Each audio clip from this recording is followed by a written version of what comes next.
O maior problema no Brasil da pecuária são as pastagens degradadas, né?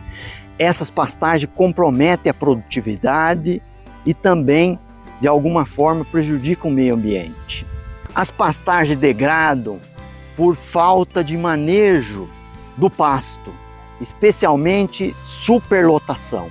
Então, nesse projeto temático, nós estamos desenvolvendo metodologias para estimar a massa de forragem ou altura e fazer o ajuste de lotação para que o manejo seja adequado nas pastagens.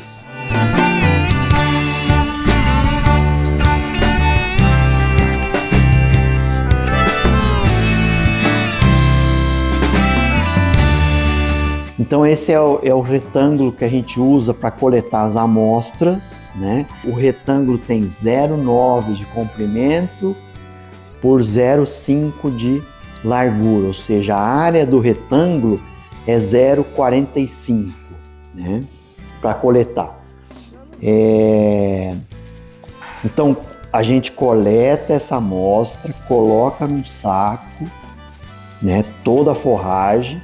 O corte, nós cortamos rente ao solo, que essa é a metodologia tradicional, corta o mais baixo possível, 1 centímetro normalmente de altura, pega toda a forragem, traz um saco para o laboratório, vamos pesar a primeira coisa para ver quanto tem de massa verde, depois nós vamos secar na estufa, né? Secar na estufa. Na estufa a gente deixa até ela atingir peso constante, no caso das braquiárias, normalmente é 72 horas no mínimo.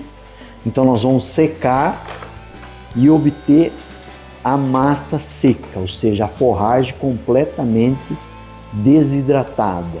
Esse resultado da massa seca, né, no ponto ou na amostra, que é 0,45 metros, nós vamos extrapolar para 1 hectare, né?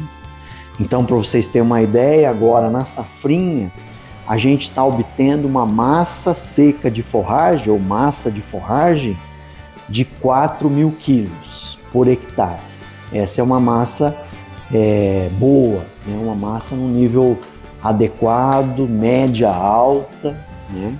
Porque essa massa de forragem ela vai ser importante para os animais ter seleção. Então os animais no pasto eles vão fazer o que a gente faz num bom buffet, eles só vão selecionar o que tem de melhor no pasto.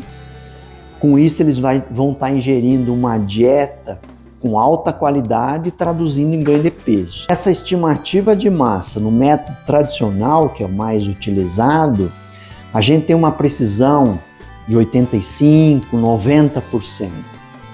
Então a ideia agora é que com esse número grande de pontos e principalmente por meio das imagens, a gente também buscar essa estimativa.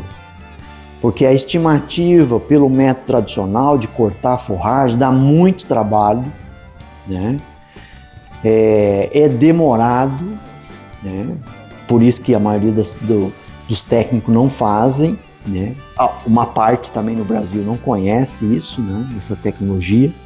Então essa estimativa demora. Então nas imagens, né, por meio do sensoramento remoto e das imagens, a gente vai ter uma velocidade muito maior, um trabalho menor para fazer essa estimativa e além disso a precisão, né, a gente vai buscar uma precisão mais alta.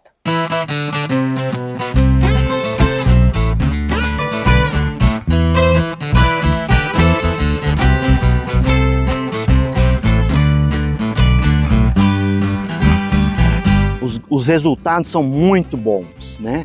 Os animais, em média, eles ganham 800, 900 gramas por dia. A taxa de lotação nos anos mais secos é 1,4 A. Nos anos que dá alguma chuva aí, no período de inverno, essa taxa de lotação pode chegar a 1,8 até 2 UA por hectare. E essa é uma alternativa para viabilizar a utilização das culturas anuais aqui no Oeste Paulista, como o caso da soja e do amendoim. Desenvolvemos mix forrageiros para a área de integração lavoura-pecuária, visando aumentar o aproveitamento desse pasto, alongar o período de pastejo na entre-safra, ao mesmo tempo que deixamos também uma palha de maior qualidade para o sistema de plantio direto, que na sequência a soja vai ser beneficiada por esse sistema de integração. A explicação da Bianca aqui é muito legal, porque na verdade, veja, na hora que você plantou a soja e fez toda a preparação, adubação, enfim, o solo ganha em termos de nutrientes que o capim vai herdar. Então o capim plantado ele vai crescer numa área com melhor grau de fertilidade, ele vai entrar numa área um pouquinho melhor. E por outro lado, né, se não entrasse o capim, o que ia fazer na hora que depois da colheita do solo? Ele ia ficar esperando para o outro ano, aí ele ficar desnudo, sofrendo a ação do sol e da chuva, de tal forma que as propriedades biológicas desse solo e a qualidade dele iam ser piores.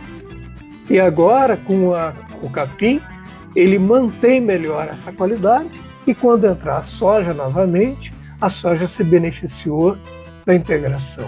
É uma ideia, é um conceito muito bacana e que funciona. Por isso é que você vê o capim mais bonito aqui.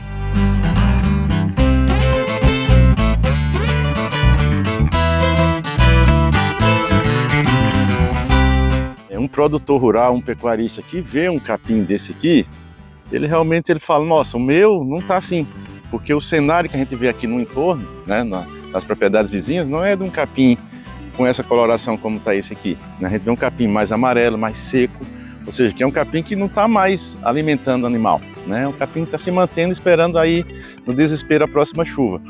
Então, esse cenário que nós temos aqui, que é um solo arenoso, solo com uma fertilidade de média para baixo, né? Pouca matéria orgânica. E ele está assim, numa condição realmente que ele está sendo impulsionado também pela integração lavoura-pecuária. Ou seja, o sistema, com esse capim sendo intercalado com a soja, está melhorando o solo para tanto a soja como para o próprio capim que vem depois da soja. Então isso é uma observação muito importante, porque tem gente que vai falar, nossa, mas eu não sabia que esse capim estava assim. E é capim de campo, não é capim que está irrigado, não é capim que está sendo feito tratamento especial. Ele está exposto à condição do vizinho aí que você vê no fundo que está bem amarelo, né? Então a gente tem essa questão positiva desse trabalho, desse sistema que a gente chama de integração lavoura-pecuária.